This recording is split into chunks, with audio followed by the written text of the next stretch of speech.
Good morning and welcome to your Daily Sparks.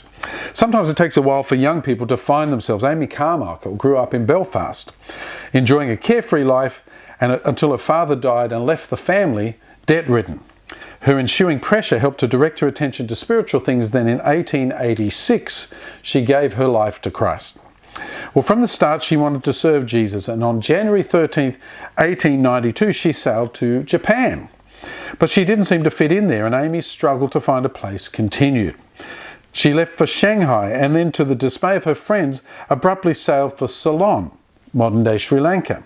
Returning to England, she decided finally on India. Even there for several years, she couldn't find her niche. She couldn't find where she really fit in things. But she gradually noticed that children were drawn to her. One day she met a girl who had escaped from a Hindu temple with stories of horror.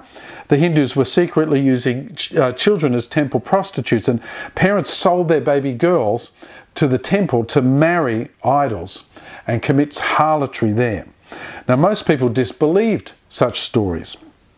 Amy worked as a detective, assembling evidence to prove that the atrocities were real, and by 1904, she found herself responsible for 17 youngsters. Amy was occasionally hauled into courts for kidnapping and death threats and all that sort of stuff. But children multiplied on her doorstep, and by 1945, thousands have been placed in Amy's fellowship, a series of homes for outcast children. Many youngsters grew up to become Christian husbands, wives, and leaders. Now, during these years, Amy Carmichael also made time for another ministry, writing. If you've ever read her stuff, it's fantastic stuff.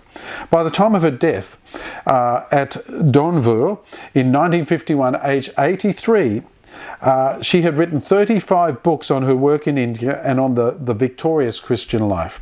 She had found her place and she had filled it well. So if you're out of sorts, ask God where you fit, then go for it with all your heart.